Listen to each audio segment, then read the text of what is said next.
السلام علیکم ورحمۃ اللہ تعالی وبرکاتہ۔ یہ میرا پیغام تمام امت مسلمہ تک پہنچایا جائے۔ یہ دراصل یہ ریکارڈنگ جو ہو رہی ہے وہ ایران کے سپریم لیڈر خامنائی صاحب کا جو قتل ہوا، جو ان کے تعلق سے معاملات پیش آئے، اس کے تعلق سے ہماری اہل سنت والجماعت کے بعض لوگ ان کا سٹیٹس رکھے ہوئے ہیں، ان کے لیے دعائیں مغفرت کر رہے ہیں، ایک نرم گوشہ اختیار کیے ہوئے ہیں، جذباتی ہو رہے ہیں وغیرہ وغیرہ۔ اس کے تعلق سے اب دو تاثرات معاشرے میں پھیل رہی ہیں۔ ایک یہ کہ عوام الناس میں یہ جذبہ ہے کہ جو انسان پوری امت مسلمہ کے لیے کھڑا ہوا، غزہ کے مسلمانوں کے لیے کھڑا ہوا، مسلمانوں کے لیے کھڑا ہوا، اور جو ہے دجالی فتنوں کے سامنے جھکا نہیں، اور اسلام کے لیے لڑتے ہوئے جو ہے شہید ہو گیا، وہ ایک واحد شخص تھا۔ بہرحال شیعہ ہوا تو کیا ہوا، وہ تو ایک واحد شخص تھا جو اسلام کے لیے کھڑا ہوا تھا، تو اس کے لیے ہمارے دلوں میں نرم گوشہ ہے، اس کے لیے ہم دعائیں مغفرت کرتے ہیں۔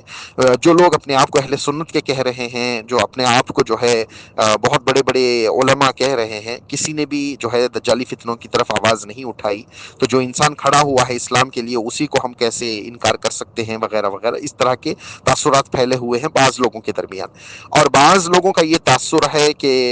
وہ جو اچھے کام بھی کیے ٹھیک ہے، وہ سب اپنی جگہ پر، لیکن ان کا عقیدہ کفریہ تھا، ان کے عقائد ایسے ہیں، شیعہ کے عقائد ایسے ہیں کہ وہ کفریہ ہوتے ہیں، اور صحابہ کرام کے گستاخ ہیں وغیرہ وغیرہ۔ تو ان کو کسی صورتحال جو ہے اپنا لیڈر ماننا اور ان کے لیے دعائیں مغفرت کرنا، یہ ہمارے دین کو ہی خطرے میں ڈال دیتا ہے۔ تو یہ دونوں باتیں معاشرے میں پھیل رہی ہیں، تو ان دونوں باتوں کو مد نظر رکھ کر میں ایک طویل گفتگو کرنا چاہتا ہوں تاکہ ایک مکمل خلاصہ ہو جائے۔ ایسا خلاصہ ہو جائے، اس میں دو باتیں ہو جائیں۔ ایک یہ کہ ہم جو ہے قرآن اور حدیث کے بتائے ہوئے جو حدود ہیں اس سے ہم لوگ چھلانگنے والے نہ بن جائیں، حد سے باہر گزرنے والے لوگ نہ بن جائیں، کفر میں، شرک میں یا کسی طرح کی برائی میں مبتلا ہونے والے شخص نہ بن جائیں۔ محض اپنے جذبات کی روشنی میں، ہمارے علم کی روشنی میں جو ہے، جو علم ہمیں ہے، وہ اس علم کی روشنی میں دیکھ کر جو ہے کہیں ہم حدود کے باہر جانے والے نہ بن جائیں۔ اور دوسری طرف یہ بھی نہ ہو جائے کہ ہماری وجہ سے جو ہے معاشرے میں تفریقے پیدا ہو، بہت زیادہ اختلافات، اور جو ہے یہی ایک مدعا بن کر جو ہے امت مسلمہ کو پھر نہ لے ڈوبے۔ ان تمام چیزوں کو مد نظر رکھ کر جو ہے میں یہ ریکارڈنگ کر رہا ہوں۔ ساری باتوں کو آپ اچھی طرح سے سنیں، سمجھیں، اور بعض بات کو سن کر فوراً فیصلہ نہ کریں۔ میں دونوں گروپ کی طرف سے پہلے بات کروں گا اور آخر میں اپنا موقف اور اپنا فیصلہ بیان کروں گا، تاکہ آپ لوگوں کو واضح ہو جائے کہ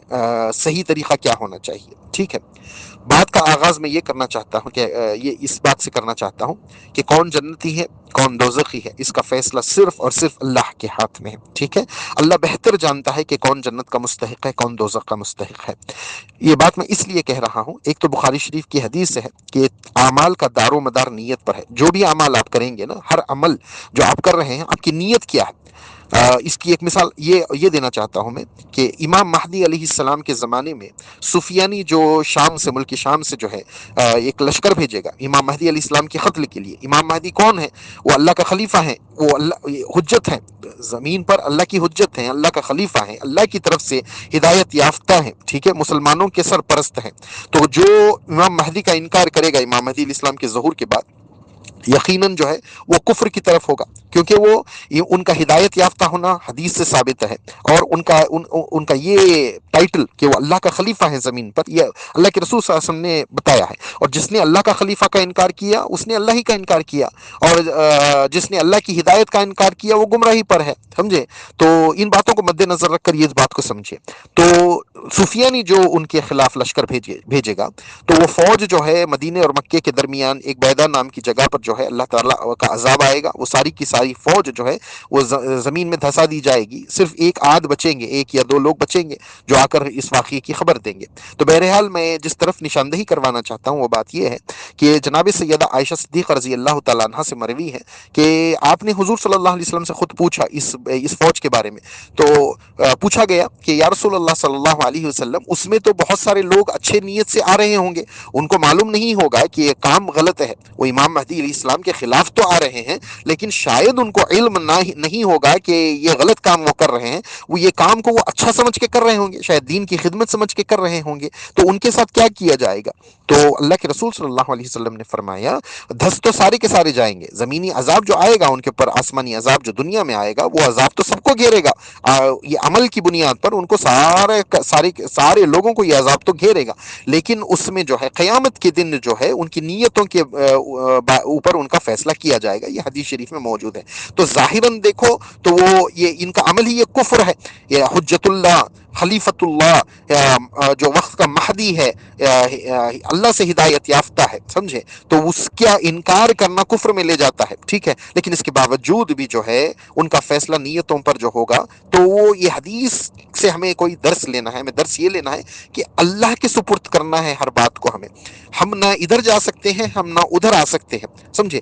ہمیں علم نہیں ہے، ہمیں علم اتنا ہی ہے کہ قرآن اور حدیث میں کیا بتایا گیا ہے، ہم ان حدود کو کراس نہیں کر سکتے، جس قرآن اور حدیث میں جس کو شرک کہہ دیا گیا وہ شرک ہو گیا، جس کو کفر کہہ دیا گیا وہ کفر ہو گیا، جس کو منافقت کہہ دی گئی اس کو وہ منافقت ہو گئی۔ ہم جان بوجھ کر جذباتی ہو کر ان چیزوں کو اپنا نہیں سکتے، اور جو لوگ ان کو اپنا چکے ہیں ان کو اپنا بھی نہیں کہہ سکتے، سمجھے، اور اگر واقعتاً ایسا معاملہ ہے کہ ان کا ڈاؤٹ کیس ہے تو وہاں پر زبان درازی بھی نہیں کر سکتے، سمجھے، کیونکہ یہ بات میں دوسری طرف سے بھی بتانا چاہتا ہوں کہ شیعہ میں بہت طرح کی جماعتیں ہیں، الگ الگ طرح کی جماعتیں ہیں، اگر ہمارا حدیث کا ذخیرہ اٹھا کر دیکھیں گے تو ہماری حدیث کی کتابوں میں بھی بعض شیعہ راوی مل جاتے ہیں، تو کیا ان شیعہ راویوں کا لینا ہمیں دین سے، شیعہ کی روایت لینا کیا ہمیں بے ایمان کر دے گا، ہمیں اسلام سے خارج کر دے گا؟ تو ایسا تو نہیں ہے، کچھ ایسے شیعہ ہیں جن کی روایتیں حدیث کی کتابوں میں موجود ہیں، ہماری اہل سنت الجماعت کی کتابوں میں ان کی روایتیں موجود ہیں، تو اور ان کتابوں کی ان باتوں کو مانا بھی جاتا ہے، ایسا نہیں کہ اس کو رد کیا جاتا ہے، تو وہ کون سے شیعہ تھے جن کی حدیثیں ہم قبول کرتے ہیں؟ اور دوسری بات یہ کہ اگر متفق یہ اہل سنت والجماعت کا فیصلہ ہو چکا ہے کہ شیعہ مکمل کافر ہیں، تو ایک سوال پیدا ہوتا ہے کہ کافر کو تو مکہ اور مدینہ میں آنے نہیں دینا چاہیے، اور ان کو جو ہے مکہ مدینہ میں داخلہ نہیں ہونا چاہیے، ان کا حج کیسے مان لیا جاتا ہے، ان کو حج کرنے کے لیے اجازت کیسی دیتی ہے؟ کل اٹھ کر کوئی ہندو بولے گا میں بھی حج کے لیے جاؤں گا، کوئی کرسچن بولے گا میں حج کے لیے جاؤں گا، تو کیا عام اجازتیں ملے گی؟ نہیں ملے گی۔ تو کیا سوچ کر شیعہ حضرات کو جو ہے مسجد نبوی میں نماز پڑھنے کا، خانہ کعبہ میں آ کر جو ہے وہاں پر حج عمرہ اور طواف کرنے کی اجازت جو دی جاتی ہے، اگر یہ واقعتاً ایسا ہی ہے تو پھر اس کے بارے میں تمام لوگ متفق ہو کر آواز کیوں نہیں اٹھا رہے ہیں اہل سنت والجماعت کے؟ یہ ایک سوال ہے۔ اب یہ حکومت جو سعودی میں ہے وہ تو اہل حدیث کی ہے، سمجھے، خارجیوں کی حکومت ہے، وہ تو ڈیڈ اگینسٹ شیعہ ہے، سمجھے، ان کے ہوتے ہوئے بھی وہ روک نہیں پا رہے ہیں، کیا یہ کوئی مجبوری ہے یا کیا ہے؟ یہ ہمیں یہ نہیں سمجھ میں آتا۔ تو میں یہ بات عرض کر کے یہ نہیں کہہ رہا ہوں کہ میں ایرانیوں کی، شیعہ کی تائید کر رہا ہوں یا ان کی سپورٹ میں بات کر رہا ہوں، نہ میں ان کے خلاف بات کر رہا ہوں، میں اپنا موقف ابھی بیان نہیں کر چکا ہوں، میں آخر میں دونوں طرف سے بات کر کے میں آخر میں اپنا موقف بیان کرنا چاہتا ہوں تاکہ سارے خلاصے ٹھیک طرح سے ہو جائے، ٹھیک ہے؟ تو اب یہ بات ثابت تو ہو گئی کہ شیعہ جتنے بھی ہیں ہر شیعہ کا عقیدہ کفریہ نہیں ہے، بعض شیعہ ایسے ہیں جو حضرت علی رضی اللہ تعالیٰ عنہ کو خدا مانتے ہیں، یہ تو یہ صاف صاف مشرک ہیں، ٹھیک ہے، اور یہ جہنمی ہیں، ان کے شرکیہ عمل میں کو دو رائے نہیں ہے، ایسے شیعہ ہیں، ایسے رافضی ہیں جو حضرت علی کو خدا مانتے ہیں نعوذ باللہ، اور بعض شیعہ ایسے ہیں جن کا عقیدہ کفریہ ہے کہ وہ حضرت علی کو حضور سے بہتر مانتے ہیں، سمجھے، اور بعض شیعہ کا عقیدہ یہ ہے کہ 12 امام جو ائمہ اہل بیت ہیں ان کو جو ہے انبیاء سے افضل مانتے ہیں، اور بعض لوگ ان کو حضور کے برابر مانتے ہیں، کچھ لوگ جو ہے انبیاء کے برابر مانتے ہیں، وغیرہ وغیرہ، یہ عقائد تمام کے تمام کفریہ ہیں، سمجھے، نبی نبی ہوتا ہے، امتی امتی ہوتا ہے، کوئی نبی کوئی امتی کسی نبی کے برابر نہیں، جو نبی سب سے درجے میں چھوٹا ہو، سب سے آخر درجے میں جو نبی ہے اس کے لیول پر بھی کوئی امتی نہیں پہنچ سکتا، ہرگز نہیں پہنچ سکتا، نہ صدیق اکبر نہ حضرت علی پہنچ سکتے ہیں، خود حضرت علی، صدیق اکبر، فاروق اعظم سب سے ادنا درجے کے نبی کے لیول پر نہیں پہنچ سکتے، تو پھر بعد آنے والے ائمہ اہل بیت وہ ان کے برابر ہو جائے یا ان سے بہتر ہو جائے، یہ عقیدہ کفریہ ہوتا ہے، ٹھیک ہے؟ اب رہی بات صدیق اکبر رضی اللہ تعالیٰ عنہ اور فاروق اعظم کی شان میں گستاخی کرنا، بعض شیعہ جو ہے ابو بکر صدیق، فاروق اعظم، عثمان غنی، امیر معاویہ، حضرت عائشہ صدیقہ رضی اللہ تعالیٰ عنہما، ان صحابہ سے تو کھلی گستاخیاں کرتے ہیں، گالیاں بکتے ہیں، وغیرہ وغیرہ، تو یہ بات کیا ہے؟ اب دیکھیے صدیق اکبر رضی اللہ تعالیٰ عنہ کو قرآن نے متقی کہا ہے، تو جو صدیق اکبر کو گالی دے اس نے حضور اللہ تبارک و تعالیٰ کی اس آیت کا انکار کیا ہے کہ اللہ اللہ تبارک و تعالیٰ نے تو ان کو متقی کہا ہے، اور ہم اپنے علم کی بنیاد پر ابو بکر صدیق رضی اللہ تعالیٰ عنہ کو گستاخ ٹھہرا رہے ہیں، تو اب ہمارا معاملہ دور تک چلا جائے گا، آیت کے انکار تک چلا جائے گا۔ تو وہ حضرات جو حضرت ابو بکر صدیق کی شان میں گستاخی کرتے ہیں، وہ میرے علم میں اپنی طرف سے بول رہا ہوں، وہ دور تک بات جا کر آیت کا انکار ہی ہو جائے گا، آیت کا انکار ہو جائے گا تو کفر ہو جائے گا۔ تو یہ سب باتوں کا بھی ہمیں خیال رکھنا ہے، ٹھیک ہے۔ تو اب یہ بھی جاننا ہے کہ کیا کسی نے ان کو ابو بکر صدیق کو برا گالی دی ہے یا نہیں دی ہے۔ صرف جو ہے معاملات اس حد تک رکھتے ہیں کہ ان لوگوں کا یہ انہوں نے جو غلط کیا، پولیٹیکل ایشو کریٹ کیا صدیق اکبر اور فاروق اعظم نے وغیرہ، اس طرح کی باتیں جو کرتے ہیں، گالی نہیں دیتے ہیں ان کو حضرت ابو بکر صدیق بولتے ہیں، حضرت فاروق اعظم بولتے ہیں، گالی نہیں دیتے ہیں، لیکن ان کے جو ہے گستاخانہ کلمات نکل جاتے ہیں، تو جانے انجانے میں ان کا معاملہ کیا ہو سکتا ہے وہ تو ہم اللہ کے سپرد کریں گے، ٹھیک ہے۔ ہم نہیں جانتے ہمارا ایمان کی جو ضروریات ہے، دین ایمان کا جو معاملہ ہے وہ یہ ہے کہ اللہ کو ایک ماننا، اللہ کے رسول صلی اللہ علیہ وسلم کو اللہ کا آخری نبی، سچا نبی اور نبیوں کا سردار ماننا، اور تمام انبیاء پر ایمان لانا، تم سمجھے، فرشتوں پر ایمان لانا، روز قیامت پر ایمان لانا، مرنے کے بعد زندہ کیے جانے پر ایمان لانا، جو ایمان کی ضروریات میں سے ہے وہ ماننا ایمان ہے۔ اور اس کے علاوہ جو ہے اللہ کے رسول صلی اللہ علیہ وسلم کی قائم کردہ جو حدود ہیں اس کو ماننا ایمان ہے، ٹھیک ہے۔ اس سے اگر ہم گزر جائیں گے تو ہم لوگ جو ہے ایمان والے نہیں ہوں گے۔ اگر ایسا معاملہ نہیں ہے، کوئی یہ ساری باتوں پر عمل کر رہا ہے، اللہ کو اللہ مان رہا ہے، حضور کو حضور مان رہا ہے، انبیاء پر ایمان، فرشتوں پر ایمان، قیامت کے دن پر ایمان، تقدیر پر ایمان، مرنے کے بعد زندہ کیے جانے پر ایمان، یہ سب ہے، اہل قبلہ ہیں، سب نماز کو مانتے ہیں، روزہ کو مانتے ہیں، قرآن کو مانتے ہیں، یہ ساری چیزیں ہیں، لیکن کم علمی کی بنیاد پر جو ہے کچھ گستاخیاں ہو رہی ہیں، تو یہاں پر معاملہ ہم اللہ کے سپرد کریں گے، ہم لوگ معاملہ اپنے ہاتھ میں بالکل بھی نہیں لیں گے، سمجھے۔ ان کا اچھا برا کام دیکھ کر ہم لوگ معاملہ اپنے ہاتھ میں نہیں لیں گے، لیکن ہاں جہاں پر یہ بات واضح ہو جائے کہ کوئی شرکیہ کام کر رہا ہے، کوئی کفریہ کام کر رہا ہے، کوئی منافقت والا کام کر رہا ہے، تو یہاں پر تو ہم لوگ جو ہے ہرگز بھی معاملہ اپنے ہاتھ میں نہیں لیں گے۔ اب میں دوسری بات عرض کرتا ہوں، خارجی کا ایک گروپ نکلا تھا حضرت علی رضی اللہ تعالیٰ عنہ کے زمانے میں، یہ لوگ ایسے تھے کہ یہ حضرت علی ہی کو کافر ثابت کرنے پر تل گئے تھے، ٹھیک ہے۔ یہ خارجی جو آئے تھے حضرت علی کی خلافت کا انکار کیے، حضرت علی پر فتوے لگائے، اور جو ہے خلافت سسٹم کا ہی انکار کر دیے، اور کہا کہ قرآن ہمارے لیے کافی ہے، ٹھیک ہے۔ تو ایسی صورتحال میں صحابہ اکرام جو اس وقت موجود تھے، جو تابعین تھے، وہ سب حضرت علی رضی اللہ تعالیٰ عنہ کے پاس جا کر ایک سوال کیے، کیا یہ کافر ہیں؟ اب سوچنے والی بات ہے کہ حضرت علی کو کوئی برا بھلا کہے، ان کا گستاخ بنے، تو کیا وہ کافر ہوتا ہے یا نہیں؟ حضرت علی سے پوچھا گیا تو حضرت علی نے کہا نہیں، ان کو کافر مت کہو، وہ اہل قبلہ ہیں، سمجھے، نماز پڑھتے ہیں وغیرہ وغیرہ، وہ کافر نہیں ہے۔ تو اگر صحابی کی گستاخی کرنے سے حضرت علی کہہ رہے ہیں کہ وہ کافر نہیں ہوئے، تو صحابی ابو بکر صدیق رضی اللہ تعالیٰ عنہ کی گستاخی بھی کریں گے تو وہ کافر نہیں ہوں گے۔ کافر کا مسئلہ بہت بڑا ہے، کافر ہونے کے لیے جو ہے قرآن کا انکار لازم آئے گا، اللہ کے رسول صلی اللہ علیہ وسلم کا انکار، یا ایمان کی جزیات جو ہیں، ایمان کے جو معاملات ہیں اس کا انکار آئے گا تو کافر ہوں گے، ورنہ نہیں ہوں گے۔ گستاخی کی بنیاد پر کسی کو کافر نہیں کہا جا سکتا۔ ہاں، نبی کی گستاخی، ہلکی سی بھی گستاخی کفر ہے، اللہ کے رسول صلی اللہ علیہ وسلم کی معمولی سی گستاخی بھی کفر ہے، ٹھیک ہے، تو وہ بات الگ چیز ہے، لیکن عام امتیوں کی گستاخیاں جو ہوتی ہیں اس کو ہم لوگ کافر نہیں کہہ سکتے۔ اب دوسرا معاملہ یہ ہے، تو کیا یہ خارجی ہیں؟ حضرت علی رضی اللہ تعالیٰ عنہ سے پوچھا گیا کیا یہ خارجی ہیں؟ تو بولے نہیں، پوچھا گیا یہ منافق ہیں؟ خارجی نہیں، ان سے حضرت علی سے پوچھا گیا اگر یہ کافر نہیں ہیں تو کیا یہ منافق ہیں، سمجھے؟ تو انہوں نے کہا نہیں، میں نے دیکھا ہے کہ یہ بڑی بڑی نمازیں پڑھتے ہیں، بہت لمبی لمبی نمازیں پڑھتے ہیں، ان کو منافق بھی نہیں، منافق تو عبادت میں اس کا دل ہی نہیں لگتا ہے، اور عبادت وہ نہیں کرتا ہے کثرت سے، لمبی لمبے سجدے وغیرہ منافق نہیں کرتا ہے، تو یہ ان کے اندر منافقت بھی نظر نہیں آتی ہے، ان کو یہ خارجی ہیں۔ تو یہ ٹائٹل حضرت علی نے ان کو خارجیوں کا دیا، ٹھیک ہے۔ تو یہ بھی معمولی ٹائٹل نہیں ہے، یہ بہت بڑا ٹائٹل ہے، سمجھے۔ تو اب یہ اس میں کیا حکمت تھی حضرت علی رضی اللہ تعالیٰ عنہ کی، وہ تو مجھے نہیں معلوم، لیکن ان کو نہ حضرت علی نے منافق کہا، نہ ان کو کافر کہا، ان کو خارجی کہہ دیا، ٹھیک ہے۔ اب اس حدیث کو مد نظر رکھ کر میں پوچھنا چاہتا ہوں، بعض لوگوں نے یہ کہہ دیا کہ یہ منافق ہیں، قامن صاحب منافق ہیں، تو منافق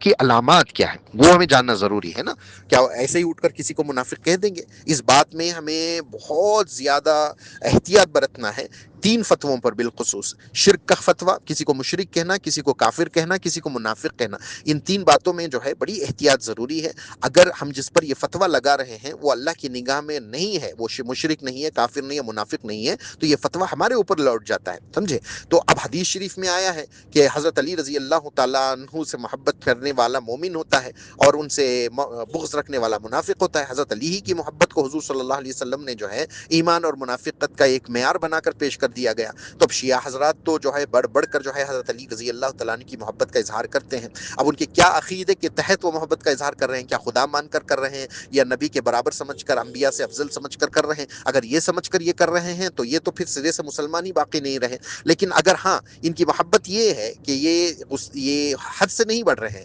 نہ ان کو خدا کہہ رہے ہیں، نہ ان کو نبی کے برابر یا انبیاء کے برابر یا انبیاء سے بہتر مان رہے، یہ عقیدہ تو نہیں ہے، لیکن ان کو صحابہ میں سب سے افضل مان رہے ہیں وغیرہ وغیرہ، اس طرح کی باتیں کر اگر ان سے محبت کر رہے ہیں تو اس پر بحث کی جا سکتی ہے، لیکن ان کو مشرک، کافر اور منافق ہونے کا فتویٰ نہیں لگایا جا سکتا، سمجھے؟ اور شیعہ ہیں، خارجی ہیں، دو الگ الگ گروپس ہیں، خیر جو بھی ہے۔ تو اب میں یہ باتیں عرض کر چکا ہوں کہ بعض شیعہ کے عقائد یہ ہوتے ہیں، بعض شیعہ کے عقائد وہ ہوتے ہیں، اور جو ہے ہمارے اہل سنت والجماعت کا موقف کیا ہے، یہ ساری باتیں میں پیش کر چکا ہوں۔ تو اب ایک اہل سنت والجماعت کا آدمی ہونے کی بنیاد پر ہمیں کیا کرنا چاہیے؟ ہمیں تو بہت زیادہ احتیاط کرنا ہے، دونوں معاملات میں احتیاط کرنا ہے۔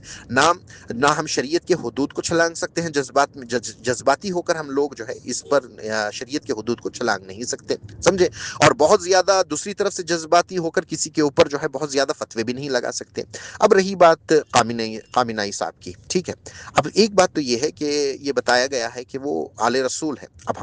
ہم تک ان کا شجرہ نہیں پہنچا ہے، عام طور سے ان کو کہا جاتا ہے کہ وہ حضرت امام حسین رضی اللہ تعالیٰ عنہ کی اولادوں میں ہیں۔ اگر واقعیتاً اگر وہ اللہ کے رسول صلی اللہ علیہ وسلم کی اولادوں میں سے ہیں، آپ کی آل میں سے ہیں، تو اعلیٰ حضرت اور ہمارے اکابرین امت نے یہ فتویٰ دیا ہے کہ اگر کوئی آل رسول سے زندگی میں کفر یا شرک کچھ بھی ہو جاتا ہے، اللہ پھر بھی جو ہے ان کو آخری وقت میں توفیق دیتا ہے، اللہ توفیق دیتا ہے کہ ان کو ایمان دے دیتا ہے، ایمان عطا کرتا ہے، حضور کی نسبت سے جو ہے ان کو ایمان عطا کر ان کو با ایمان دنیا سے لے جاتا ہے۔ آل رسول کے تعلق سے یہ فتویٰ آیا ہے عبد القادر بدایونی رحمۃ اللہ تعالی علیہ کا۔ ہوا یہ کہ اعلیٰ حضرت فاضل بریلوی امام احمد رضا خان رحمۃ اللہ تعالی علیہ نے یہ کہہ دیا کہ آل رسول سے کفر ہی نہیں ہو سکتا۔ تو جب آپ نے یہ فتویٰ دیا تو عبد القادر بدایونی رحمۃ اللہ تعالی علیہ نے اعلیٰ حضرت کو بتایا کہ بولے نہیں احمد رضا، ان سے جو ہے آل رسول سے کفر ہونے کا ہو سکتا ہے، ممکنات میں سے ہے کہ آل رسول سے بھی کفر ہو جائے، لیکن ان کا کفر باقی نہیں رہتا۔ اللہ تبارک و تعالیٰ مرنے سے پہلے ان کو تائب کروا لیتا ہے، ان سے توبہ کروا لیتا ہے اور ان کو جو ہے ایمان عطا فرما دیتا ہے۔ تو ان اقوال کو سامنے رکھے، اگر واقعیتاً خامنہئی صاحب اللہ کے رسول صلی اللہ علیہ وسلم کی اولادوں میں ہیں اور زندگی میں ان کا عقیدہ ویسا نہیں جو بعض شیعہ کا ہوتا ہے، تو امید یہ ہے کہ ہو سکتا ہے اللہ تعالیٰ ان کو جو ہے ایمان کی موت دیا ہوگا یا جو بھی ہے۔ ہم فیصلہ نہیں کر سکتے بھائی کسی کے بارے میں بھی۔ ہاں واقعیتاً بات آ گئی، اگر واقعیتاً بات آ گئی، اگر یہ ثابت ہو گیا کہ ایک طرف وہ آل رسول بھی ہیں اور دوسری طرف یہ بات بھی ثابت ہو گئی کہ ان کا عقیدہ کفریہ تھا، یعنی حضرت علی کو جو ہے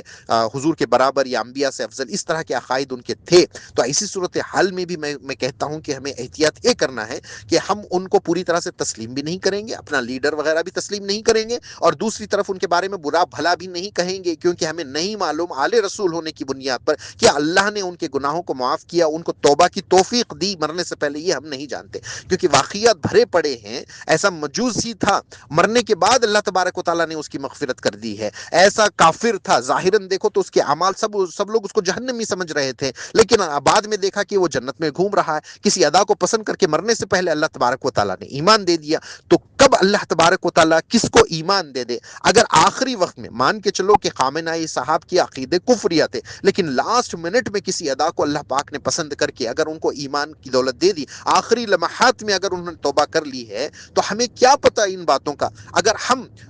بڑی بڑی زبان درازیاں اگر کریں گے تو پھر ہم لوگ تو پھر گرفت میں آ جائیں گے۔ ہاں یہ تو ہے کہ شریعت کے جو حدود ہیں اس کو ہم چھلانگ نہیں سکتے، جو عقیدہ کفریہ ہے وہ کفریہ عقیدہ ہے۔ تو میں یہ کہنا چاہ رہا ہوں کہ احتیاط یہ ضروری ہے کہ ہم لوگ نہ شریعت کی حدوں کو چھلائیں گے، سمجھے، اور نہ ہی ہم زبان درازی کریں گے ان معاملات میں، جبکہ کوئی آل رسول ہو تو ان کے معاملات میں ہرگز ہم زبان درازی بھی نہیں کریں گے، ٹھیک ہے۔ لیکن جو اگر آل رسول کوئی بات کہے نا کہ حضرت علی رضی اللہ تعالیٰ عنہ کا درجہ انبیاء کے برابر ہے یا انبیاء کے افضل ہے، تو اس بات کو ہم کفر تسلیم کریں گے۔ اس جملے کو کہتے ہوئے جب کوئی آل رسول یہ جملہ کہہ رہا ہے تو اس وقت ہم مانیں گے کہ یہ کفر یا جملہ ہے، ایسا کہنے سے انسان کافر ہو جاتا ہے، لیکن وہ کافر ہی باقی رہے گا مرتے دم تک۔ اللہ نے اس کا اس بات پر فیصلہ ہی کر دیا ہے کہ اب وہ کافر ہو کر مرے گا، وہ جنت میں نہیں جائے گا۔ اس کا ہم نہیں بتا سکتے، ہو سکتا ہے اللہ تبارک و تعالیٰ اس کو توبہ کی توفیق دے دے، بعد میں وہ جنت میں چلا جائے۔ تو ایسی صورتحال میں جو کفر ہے اس کو کفر مانیں گے، اور جنتی کون ہے جہنمی کون ہے اس کا فیصلہ ہم اللہ کے سپرد کریں گے، اور قیامت میں جو فیصلہ اللہ کرے گا ہمارا بھی فیصلہ وہی ہوگا۔ ہم ہوتے بھی کون ہیں، سب سے پہلے ہمارے فیصلے کی حیثیت بھی کیا ہے، ہم کون ہیں۔ اللہ جو فیصلہ کرے گا ہم فیصلہ وہی ہمارا فیصلہ، یہ کہنا بھی میں نے میری زبان سے یہ بات نکل گئی، ہمارا کیا فیصلہ، ہماری کیا حیثیت۔ ہمارا معاملہ یہ ہے کہ اللہ کی نگاہ میں جو جنتی ہماری نگاہ میں وہ جنتی، اللہ کی نگاہ میں جو جہنمی وہ ہماری نگاہ میں جہنمی، بس بات ختم۔ تو یہ سارے فیصلے قیامت تک چھوڑ دیں گے۔ اب رہی بات ان کا سٹیٹس لگانا کیسا ہے، ان کے لیے دعائیں مغفرت کرنا کیسا ہے، اس کا میں ایک معاملہ بتاتا ہوں۔ احتیاط یہی بہتر ہے کہ ہم اہل سنت والجماعت ایسا کوئی سٹیٹس نہ لگائیں جس سے لوگوں کو یہ تاثر ملے کہ ہم بھی شیعہ ہیں۔ یہ ہم لوگ نہیں کر سکتے، سٹیٹس نہیں لگا سکتے۔ اب کیا ان کے حق میں مغفرت کی دعا کر سکتے ہیں؟ ہمیں وضاحت نہیں ملی ہے کہ ان کا خاتمہ ایمان پر ہوا ہے یا نہیں ہوا ہے، اور واقعتاً وہ آل رسول ہیں یا نہیں ہے، اور ان کا عقیدہ واقعتاً کفریہ ہے نہیں ہے۔ جن لوگوں کو یہ باتیں نہیں پہنچی ان کا معاملہ کیا ہونا چاہیے؟ تو ان کا معاملہ بہت آسان ہونا چاہیے کہ اللہ کی بارگاہ میں یہ دعا کریں، اے کریم پروردگار تو پوری امت مسلمہ کی مغفرت فرما دے، اور جن لوگوں نے دین کی خدمات کی ہیں ظاہری طور پر یا جس اعتبار سے بھی دین کی خدمات کی ہیں، اور جنہوں نے دین کے لیے اپنا مال دیا، اپنا ٹائم دیا، اپنی جان دی، ان کو بہترین جزا عطا فرما دے۔ اور جو ہے شہداء کو تو جزا دے گا ہی، اے اللہ ہماری طرف سے بھی بہترین جزا ان کو دے دے۔ جو لوگ ہماری طرف سے کھڑے ہوئے دین اسلام کے لیے، امت مسلمہ کے لیے کھڑے ہوئے، ان تمام کو بھی تو جزا دے گا ہی، ہماری طرف سے بھی تو بہترین جزا دے دے، ان کے درجات بلند فرما۔ اس طرح سے ایک عام دعا کرے، اور آخر میں ایک جملہ یہ کہہ دیں کہ اے اللہ قامنائی صاحب ان کے بارے میں ہم نہیں جانتے، اگر تیرے علم میں وہ مسلمان ہیں، تیرے علم میں وہ ان دعاؤں کے مستحق ہیں، تو ان کو بھی یہ حصہ عطا فرما دے۔ اگر نہیں ہے تو اے اللہ ان کے حق میں یہ دعا نہیں ہے، یہ بالکل بھی نہیں ہے۔ تیرے علم میں اگر وہ مسلمان نہیں ہے، اس دعاؤں کے مستحق نہیں ہے، تو ان کا حصہ تو ان دعاؤں میں نہیں ہے۔ تو بس یہ اس طرح سے کہہ دینے سے کیا ہوتا ہے کہ ہم لوگ جو ہے بہت چیزوں سے بچ جائیں گے، اور معاشرے میں فساد، اختلافات، یہ لہر بھی نہیں دوڑے گی۔ اب جب امت مسلمہ کو توڑا جا رہا ہے، امت مسلمہ کو جو ہے پیسا جا رہا ہے، ایسی صورتحال میں جو ہے ہمیں حکمت عملی قرآن اور حدیث سے ہی لینا ہے، ٹھیک ہے۔ دیکھیے سب سے بڑا منافقین کا سردار ہے، جس سے پوری خارجی فرقے نکلے ہیں، جس نے حضور کی گستاخی کی تھی مال غنیمت تقسیم کرنے کے وقت، تو حضرت خالد بن ولید، ایک روایت میں حضرت خالد بن ولید اور دوسری روایت میں فاروق اعظم، انہوں نے تلواریں نکال لی تھی، یا رسول اللہ آپ اجازت دیں کہ اس کا گلا ہم کاٹ دیں، تو حضور نے منع فرما دیا، اس کو جانے دیا۔ اور حضور نے کیا حکمتاً بات ارشاد فرمائی کہ بولے اب ہم اس کو کاٹ دیں گے تو اب جو کفار مکہ ہیں، جو دوسرے لوگ ہیں، وہ یہ فتویٰ لگائیں گے یا یہ تاثر پیش کریں گے کہ یہ تو آپس میں ایک دوسرے کو کاٹ رہے ہیں، ٹھیک ہے۔ ظاہری طور پر وہ تو لوگ